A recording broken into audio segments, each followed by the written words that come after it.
আমার নাম প্রিয়া শর্মা। আমি তখন থাকতাম দিল্লির একটা ছোট্ট ফ্ল্যাটে, লক্ষ্মীনগরে।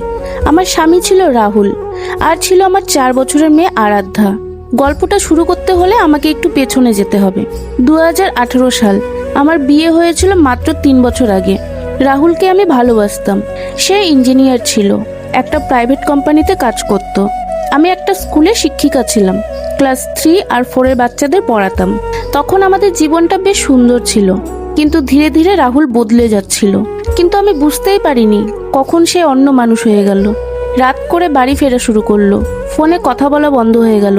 মানে আগে সে অফিস থেকে দুপুরবেলা ফোন করত, কি রান্না করলে, আরাধ্যা কি করছে। সেই ফোনগুলো আর আসতো না। আমি জিজ্ঞেস করতাম, সে বলতো অফিসে কাজের চাপ।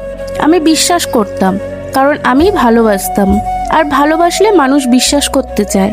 একটা দিনের কথা মনে আছে, আরাধ্যার জন্মদিন, 14ই মার্চ।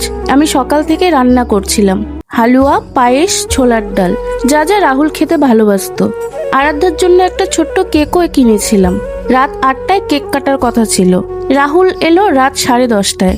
আরাধ্যা তখন ঘুমিয়ে পড়েছে, কেকটা টেবিলেই পড়ে আছে, মোমবাতি জ্বালানো হয়নি। আমি কিছু বলিনি, শুধু একবার তার মুখের দিকে তাকালাম। সে বলল, সরি, মিটিং ছিল। আমি উঠে রান্নাঘরে চলে গেলাম, থালায় খাবার বেড়ে দিলাম। তারপর বাথরুমে ঢুকে দরজা বন্ধ করে কাঁদলাম। 3 মাস পরের কথা, জুন মাস। দিল্লিতে তখন গরমে রাস্তা পুড়ে যাচ্ছে। আমি স্কুল থেকে ফিরে দেখলাম রাহুলের ফোন টেবিলে পড়ে আছে। সে বাথরুমে। কখনো স্বামীর ফোন ঘাঁটি না, এটা আমার নীতি ছিল। কিন্তু সেদিন ফোনটা বেজে উঠল, আর স্ক্রিনে নামটা দেখলাম নেহা, সাথে লাভ ইমোজি। আমি স্থির হয়ে দাঁড়িয়ে রইলাম, হাত পা কাঁপছিল, মাথা ঘুরছিল, কিন্তু আমি কিছু করলাম না। ফোনটা রেখে দিলাম। রাহুল বাথরুম থেকে বেরিয়ে এলো, ফোনটা হাতে নিল, দেখলো মিস কল। মুখের রংটা একটু পাল্টে গেল। আমি জিজ্ঞেস করলাম, নেহাকে? সে বলল অফিসের কলিগ। আমি বললাম, হার্ট ইমোজি দিয়ে সেভ করা। জানো সে কি বলেছিল, তুমি সন্দেহ করছো কেন? আমি কি তোমায় কখনো অবিশ্বাস করি?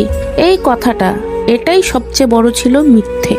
কারণ পরে জেনেছিলাম নেহা শুধু কলিগ না, নেহার সাথে রাহুলের সম্পর্ক প্রায় 1 বছরের। কিন্তু সেদিন আমি বিশ্বাস করে ফেললাম আবার, কারণ আমি ভালোবাসতাম, আর ভালোবাসলে মানুষ নিজেকে ঠকায়। তারপর এলো সেই রাত, অক্টোবর মাস। আরাধ্যা তখন আমার মায়ের বাড়িতে, আগ্রাতে, পুজোর ছুটিতে গেছে। আমি একা বাড়িতে। রাহুল বলেছিল 3 দিন অফিসের ট্রিপ আছে, পুনেতে যাচ্ছি। হঠাৎ রাত 11টার দিকে দরজায় টোকা। আমি ভাবলাম পাশের ফ্ল্যাটের কেউ হয়তো। দরজা খুললাম, একটা মেয়ে দাঁড়িয়ে আছে, 25-26 বছরের হবে, সুন্দর চেহারা, চোখ লাল, কাঁদছে। আমি চিনি না। সে বলল, আপনিই প্রিয়া? আমি বললাম, হ্যাঁ, আমিই প্রিয়া।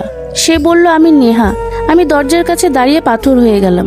সে ভেতরে আসতে চাইলো, আমি সরে দাঁড়ালাম। কি করব বুঝতে পারলাম না, মাথা কাজ করছিল না।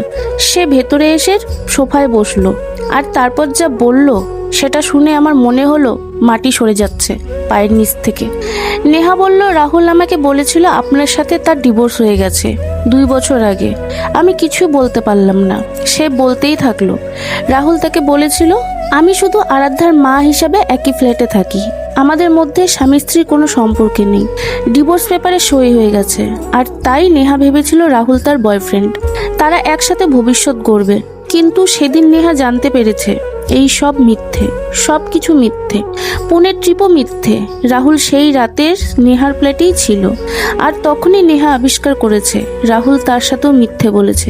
সব কিছু জুড়ে মিথ্যে। আমরা দুজন সেই রাতে মুখোমুখি বসেছিলাম, আমি আর নেহা, দুটো মানুষ, একজন স্ত্রী আর একজন প্রেমিকা। দুজনেই ঠকেছিলাম একই মানুষের কাছে। নেহা কাঁদছিল, আমিও কাঁদছিলাম। কিন্তু একটা সময় পরে, আমি জানি না কেন, আমি উঠে রান্নাঘরে গেলাম, চা বানালাম 2 কাপ, ওকে 1 কাপ দিলাম, নিজে 1 কাপ নিলাম। আমরা চুপচাপ চা খেলাম, কোনো কথা নেই, শুধু দুটো মানুষ, 2 কাপ চা আর অনেক কষ্ট। সেই রাতের পরে আমার ভেতরে কি হয়েছিল সেটা বলা খুব কঠিন। মনে হচ্ছিল যে মানুষটাকে আমি চিনতাম সে আসলে ছিলই না। যে রাহুলকে আমি ভালোবেসেছিলাম সে একটা ছবি ছিল, আমার নিজের আঁকা ছবি। এই উপলব্ধি, এটাই সবচেয়ে ভয়ঙ্কর ছিল। মানুষ যখন জানে কাউকে হারিয়েছে, তখন কাঁদে, কিন্তু যখন বুঝে যায় যাকে ভেবেছিল একরকম আর সে আসলে অন্যরকম, তখন যে শূন্যতা আসে সেটার কোনো নাম নেই। সেই রাতে আমি ঘুমাইনি। সকাল হলে আমি মাকে ফোন করেছিলাম। মা ফোন ধরলেন, বললেন কি রে এত সকালে? আমি শুধু বললাম মা, আর মা বুঝে গেলেন কিছু একটা হয়েছে, কারণ মায়েরা খুব বোঝেন। মা বললেন আরাধ্যা এখানেই আছে, তুইও আয়। এরপরের দিনগুলো আমি বলতে পারবো না ঠিক করে। রাহুল ফিরে এসেছিল, কান্নাকাটি করেছিল, ক্ষমা চেয়েছিল। আমি শুনেছিলাম চুপচাপ, কিন্তু ভেতরে কিছু ছিল না, না রাগ না কষ্ট, শুধু একটা বিশাল ফাঁকা। জানো, মানুষ ভাবে ক্ষমা করা সবচেয়ে কঠিন, কিন্তু আমি আবিষ্কার করেছিলাম আরেকটা জিনিস আরো কঠিন। সেটা হলো নিজেকে ক্ষমা করা। কারণ আমি বারবার ভাবতাম আমি কেন বুঝিনি, আমি কেন দেখিনি, এত দিন এত কাছে থেকেও আমি কেন অন্ধ ছিলাম। এই প্রশ্নগুলো আমাকে রাতের পর রাত জাগিয়ে রেখেছিল। তারপর একটা দিন এলো, আরাধ্যা তখন মায়ের কোলে ঘুমোচ্ছে। আমি বারান্দায় বসে আছি, সন্ধ্যা হয়ে আসছে। আগ্রার আকাশে তখন রং ছড়িয়ে পড়েছে, কমলা, লাল, সোনালি। আমি ভাবছিলাম এই আকাশ তো প্রতিদিন এভাবেই রঙিন হয়, আমার কষ্টের দিনেও আমার ভালো দিনেও। আকাশ থামে না। আর তখন মনে হলো আমিও থামবো না। এটা কোনো বড় সিদ্ধান্ত ছিল না, শুধু একটা ছোট্ট অনুভূতি। ভেতর থেকে এসেছিল এই অনুভূতিটা। আমি উঠে দাঁড়ালাম, ভেতরে গেলাম, আরাধ্যার পাশে শুয়ে পড়লাম, ওর ছোট্ট হাতটা ধরলাম, আর প্রথমবারের মতো অনেক দিন পরে ঘুমিয়ে পড়লাম। পরের 6 মাস ছিল আমার জীবনের সবচেয়ে কঠিন সময়। ডিভোর্স প্রসেস শুরু হলো। আইনজীবী, কোর্ট, কাগজপত্র, এসব আমি আগে কল্পনাও করিনি। রাহুলের পরিবার থেকে চাপ এলো, মেয়ে নিয়ে কোথায় যাবে একা, মেনে নাও সব, সংসার টিকিয়ে রাখো। আমার মায়ের দিক থেকেও কেউ কেউ বললেন একটু মাফ করে দে, আর হবে না। কিন্তু আমার মা একটা কথাই বললেন, প্রিয়া, তুই যদি থাকতে চাস তো থাক, কিন্তু ভয়ে থাকিস না, নিজের জন্য সিদ্ধান্ত নে। মা আমার সবচেয়ে বড় শক্তি ছিলেন সেই সময়। একটা মজার কথা বলি, ডিভোর্সের পেপারে সই করার দিন আমি সকালে উঠে আরাধ্যার জন্য পরোটা বানিয়েছিলাম, আলুর পরোটা, ওর খুব পছন্দের। আরাধ্যা খায় মুখে মাখামাখি করে, হেসে হেসে। এই ছোট্ট ছোট্ট মুহূর্তগুলোই আমাকে বাঁচিয়ে রেখেছিল। ডিভোর্স হয়ে গেল, আরাধ্যার কাস্টাডি আমার কাছে এলো, রাহুল ভিজিটেশন রাইটস পেল। আমি দিল্লি ছেড়ে দিলাম, ফিরে এলাম আগ্রায় মায়ের কাছে। নতুন করে চাকরি খুঁজলাম, একটা প্রাইভেট স্কুলে চাকরি পেলাম, আগের চেয়ে কম মাইনে, কিন্তু যাই হোক পেলাম তো। একটা ছোট্ট ঘর ভাড়া নিলাম মায়ের বাড়ির কাছে। প্রথম রাতে সেই নতুন ঘরে একা শুয়ে ভয় লেগেছিল, অনেক ভয়। কিন্তু পাশে আরাধ্যা ঘুমোচ্ছে, ছোট্ট ছোট্ট নিঃশ্বাস পড়ছে ওর। আর আমি ভাবলাম এটাই আমার ঘর, এই ছোট্ট মেয়েটা, এই ছোট্ট ঘর, এটাই আমার পৃথিবী। এরপর 2 বছর কেটে গেছে। আমি এখন ভালো আছি, সত্যিকারের ভালো, পারফেক্ট না কিন্তু ভালো। আরাধ্যা এখন ক্লাস 1-এ পড়ে। ওর স্কুলে ওর ক্লাসে সে ফার্স্ট হয়েছে এবার।